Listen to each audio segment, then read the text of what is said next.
Cette petite fille se faufile dans la valise d'un inconnu. Lorsque Marie l'a découvert, la petite fille a refusé de sortir. Elle a montré du doigt un homme qui se trouvait non loin d'elle. Marie a compris que la petite fille pouvait être en danger. L'instant d'après, l'homme a demandé à Marie si elle avait vu une petite fille. Marie ne lui a pas dit la vérité. L'homme a dit que la petite fille était sa fille, mais à en juger par le comportement de la petite fille. Il n'était pas exagéré de dire que l'homme était un trafiquant, mais elle n'a pas pu résister à son comportement agressif. Marie s'est contentée de lui donner des indications, mais dès que l'homme est parti, Marie était impatiente d'ouvrir la boîte pour permettre à la fille de prendre l'air. À son insu, l'homme l'a observé pendant tout ce temps. L'homme a également deviné que la petite fille était probablement cachée dans la valise de Marie. En voyant l'homme revenir, Marie se ressaisit rapidement. L'homme n'a trouvé aucun indice. L'homme était sûr que la fille se cachait dans la valise, mais Marie faisait toujours de son mieux pour cacher la jeune fille. L'homme sortit son téléphone portable. Appelez la fille.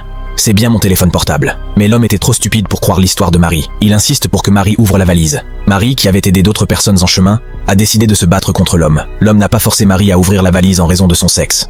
Au contraire, il a menacé de dénoncer Marie pour enlèvement d'enfants. Mais, étonnamment, Marie a accepté l'offre de l'homme. Mais l'homme avait plus peur de la police que de n'importe qui d'autre. Il voulait juste faire patienter Marie. Il n'avait pas d'autre choix que de regarder Marie prendre la fille. Et Marie ne le savait même pas. Elle était en danger. Elle n'aurait pas dû le faire. Marie a emmené la fille au restaurant. Elle l'a emmenée aux toilettes. Elle a emmené la fille aux toilettes. Il pensait s'être échappé. Elle ne savait pas ce qu'elle faisait. Mary venait de faire sortir la fille du coffre. L'homme était déjà sur ses traces. Mais même face à cette scène, Mary refoula sa peur. Elle appela la police. À ce moment-là, l'homme ne savait pas que ses bons jours touchaient à leur fin. L'instant d'après, il n'y avait plus de mouvement à l'extérieur de la pièce. Par mesure de précaution, Mary dit à la fille de se cacher dans la pièce intérieure. Dans un moment d'ingéniosité, elle décida de tromper l'homme en échangeant la fille. Peu de temps après, Mary poussa calmement sa valise. Mary, poussant calmement sa valise, passa devant l'homme et s'assit sur le siège voisin. L'homme, qui avait atteint la fin de sa patience, sortit son arme et avertit Mary de lui remettre la fille. Il avertit Mary de lui remettre la fille, mais le serveur pensa qu'il voulait être commandé. Alex. Quand le serveur les vit, il dit « Non, c'est vous. Vous vous souvenez de moi? Vous me semblez familier. » Apparemment, le serveur avait lu le signal de détresse de Mary.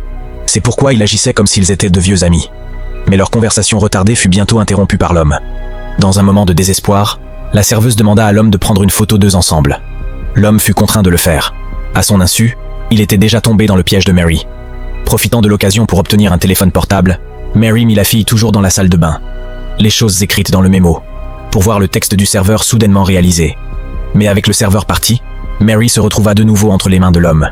Cela signifie que sa vie pourrait être en danger à tout moment. Pendant ce temps, avec l'aide du serveur. Avec l'aide du serveur, la fille put s'échapper.